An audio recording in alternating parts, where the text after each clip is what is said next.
2019년 9월 11일 수요일 레위기 16장 11절로 22절 말씀.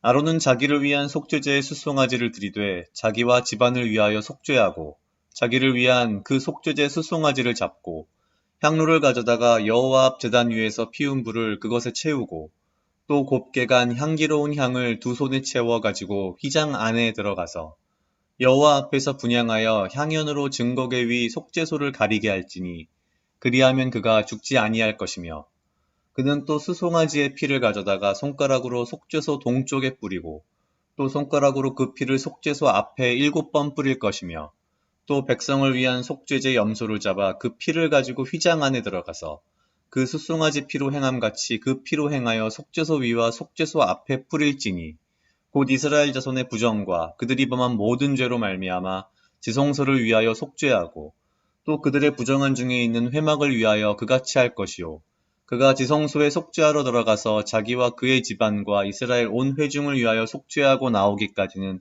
누구든지 회막에 있지 못할 것이며 그는 여호와 앞 제단으로 나와서 그것을 위하여 속죄할지니 곧 그 수송아지의 피와 염소의 피를 가져다가 제단 귀퉁이 뿔들에 바르고 또 손가락으로 그 피를 그 위에 7번 뿌려 이스라엘 자손의 부정에서 제단을 성결하게 할 것이요 그 지성소와 회막과 제단을 위하여 속죄하기를 마친 후에 살아있는 염소를 들이되 아론은 그 두 손을 살아있는 염소의 머리에 안수하여 이스라엘 자손의 모든 불의와 그 범한 모든 죄를 아뢰고 그 죄를 염소의 머리에 두어 미리 정한 사람에게 맡겨 광야로 보낼지니 염소가 그들의 모든 불의를 지고 접근하기 어려운 땅에 이르거든 그는 그 염소를 광야에 놓을지니라. 아멘. 오늘 레위기는 다시 앞에서 이야기했던 그 속죄제에 대해서 한 번 더 자세하게 이야기를 합니다. 가만 들여다보면은 아론의 두 아들이 죽은 이후에 계속해서 같은 이야기를 반복하시는데요. 한편으로는 참 잔인한 부분도 있습니다. 11절에 아론은 자기를 위한 속죄제의 수송아지를 들이되 자기와 집안을 위하여 속죄하고라고 분명히 이야기를 하고 있고요. 바로 12절에 향로를 가져다가 향로를 이야기합니다. 사실 향로 때문에 두 아들이 죽었는데 아주 정확하게 굳이 여기서 향로를 가장 먼저 언급하십니다. 그리고 나서 더욱더 정확하게 바로 뒤 13절에서 여호와 앞에서 분향하여 향연으로 증거계 위 속죄소를 가리게 할지니 연기로 가리라는 의미입니다. 왜냐하면 그렇게 하면 그가 죽지 아니할 것이며 그러니까 사실 두 아들의 죽음 이후에 이 속죄제에 대한 이야기를 거듭 말씀하시면서 아론의 아픈 곳을 사실은 굉장히 정확하게 찌르시는 듯한 느낌을 좀 받습니다. 그러나 사실 다시 자세히 한번 생각을 해보면 그거와는 좀 반대가 아닌가라는 생각이 듭니다. 하나님께서는 더 이상 아론과 그의 자손들이 죽는 것을 원치 않으셨고 그래서 그것을 막기 위해서 좀 더 자세하게 죽지 않을 방법을 이야기해 주시는 것 아닌가라는 느낌이 많이 듭니다. 특히 이 속죄제의 속죄라는 단어가 히브리어 동사의 키페르, 덮다 혹은 가리다라는 의미랍니다. 결국 우리의 죄를 대신해서 이 수송아지, 염소가 죽고 그 피를 흘리지만 결론적으로 죄의 대가는 사망이라는 것은 똑같고 대신 우리의 죄를 대신해서 이 수송아지가 피를 흘림으로 우리의 죄가 덮인다, 가려진다 라는 의미라는 거죠. 그런 의미에서 본다면 예수님의 보혈의 피가 우리의 죄를 덮고 가리는 것이라는 그런 의미가 됩니다.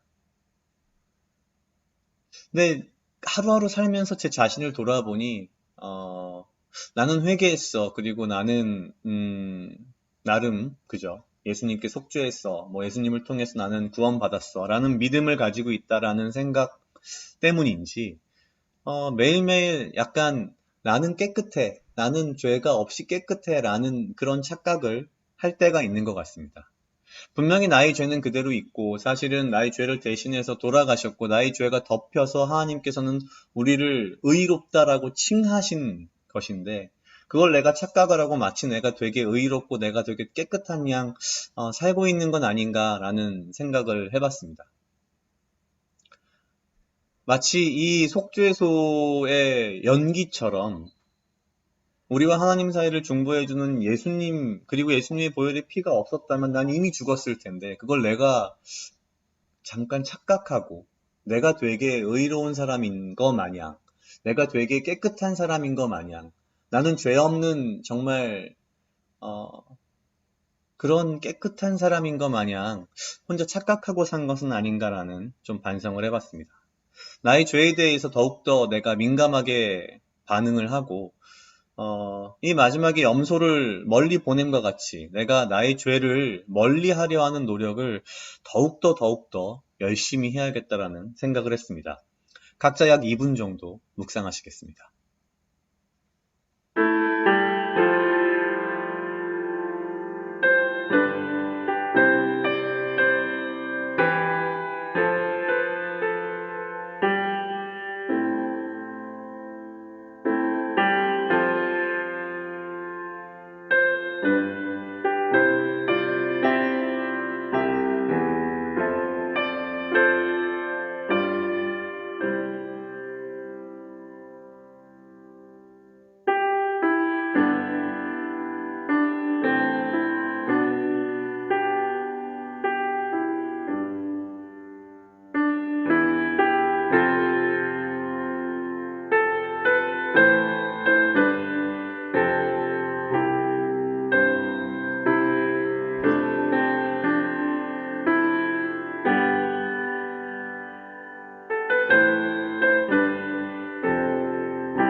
다 같이 기도하시겠습니다. 하나님 아버지 감사합니다. 주여 이 하루도 나와 동행하여 주시옵소서. 주님, 나로 하여금 사랑하게 하시옵소서. 주여, 나를 해하려 하는 그 어떠한 무리들로부터 나를 지키고 보호하여 주시며, 주님, 내가 주님 주시는 지혜와 명철로 이 하루를 살아가고 나에게 필요한 건강과 육체적 강건함을 허락하여 주시옵소서.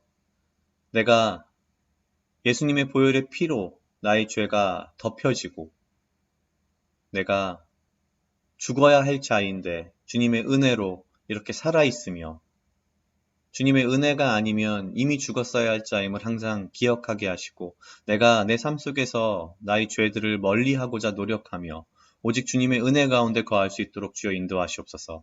감사합니다. 이 모든 말씀 예수님 이름으로 기도드렸습니다. 아멘.